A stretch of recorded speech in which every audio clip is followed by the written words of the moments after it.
maganda tingnan. Oo nga, ang ganda dito sa probinsya, no? Unlike sa city.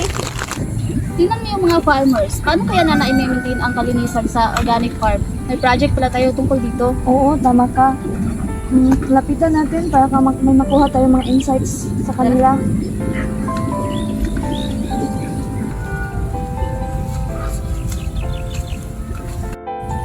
Magandang araw po. Mga bata, magandang araw din. Mga estudyante po kami mula sa SMU sa course of agriculture po. Maaari po ba kaming magtanong ng ilang mga bagay tungkol sa pagpa-farm? Siyempre, pwede na pwede. Ano ba ang mga tanong ninyo? Na-amaze po kasi kami sa kalinisan ng inyong farm. Maaari po ba magtanong tungkol sa inyong waste management at pwede po bang malaman namin kung ano ang mga pros at cons nito? Mga damo ba? Mga kalaban natin yan. Minsan mga kaibigan, pero madalas yung ginagawa namin is hand weeding at mulching lang. Oo, pinagsisikapan namin na hindi gumamit ng synthetic chemicals or mga lason. Bakit? Kasi nakakasira ito sa lupa at sa katawan natin at sa mga bata at sa susunod na henerasyon. I see po. So, ang benefit po ng organic waste management ay soil preservation at healthier crops. Eksakto, ang lupa ay mananatiling puno ng sustansya tapos ang ating mga tanim ay magiging matibay. Ang downside dun siguro is kapag malaki na ang farm, mahirap at nakakapagod siya. Pero ang resulta ay mas maganda. Mas masarap ang bigas at hindi tayo matatakot sa chemicals. Kaya ganyan ang ginagawa namin na sustainable farming. I see. Maraming salamat po at marami kaming natutunan sa mga sinasabi niyo po. Marami po talaga. Sobrang ganda po na pinapakita niyong pamamaraan. Walang anuman. Sana makatulong yan sa inyong pag-aaral.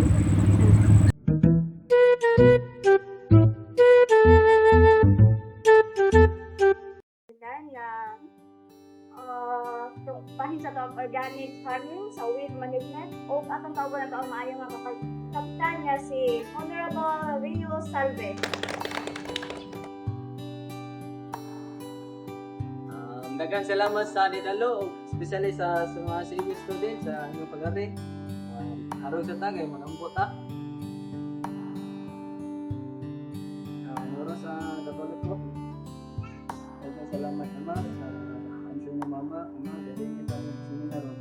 Ito na lang ito nga, sa pangalan ni Jesus, maming maluwas, amin. Panyog ko, maningod ang tanan. Salamat. Karon maminaw sa ta sa ilang ibahagi about sa weed management.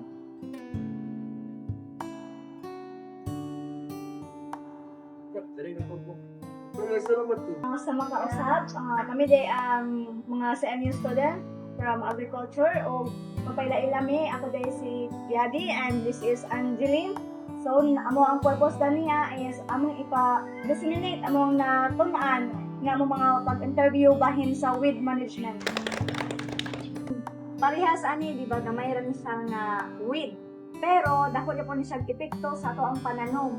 Which maka-damage yun siya o makagamay po sa to ang pag-harvest ato ma-harvest. O daghan po kani siya mga pros and cons sa ato ang mga pananom. Nakita ko na mo ang importante sa pagmanitor so hindi lang siya makapataas at maliw, makaprotekta sa mga kaunita o sa atong mga health. Kaya dito na dito. Pwede mangutana. Go ahead. Kung nakakapagod ang hand weaving, so ano ang ibang pamamaraan na hindi mabigat? Kagaya ng melting or magamit ng mga technology bitaw nga kuan or property. Yeah. Reason, multi-cropping. Teller, so daghan pa nga pamaagi. Okay, thank you. Ang aming message po ngayon ay hindi lang ang pagtatanggal ng damo, kundi ang pagmamanage nito sa paraan na hindi makakasira sa ating kalikasan at sa ating kalusugan. Ang ating lupa ay dapat nating ingatan kasi ang lupa ay siya rin ng ating buhay. Nakita ko na mo ang importante sa pag-gamit or pag-ugnao sa organic methods. Kahit hindi lang siya makapataas sa kita sa farmer, makaprotekta sa lupa, o sa health sa mga So, o daghang salamat sa inyong pagpaminaw o pag-ansi dali sa ato ang seminar o gatong tawagon ato ang kapitan nga si Honorable Rio Salvesa Atubangan. Daghang salamat sa tanan, especially sa ating mga student. Dako din nilang tabang sa atong mga partners dili sa barangay po stasyon is maulap niya maura to. Amping sa Agulit.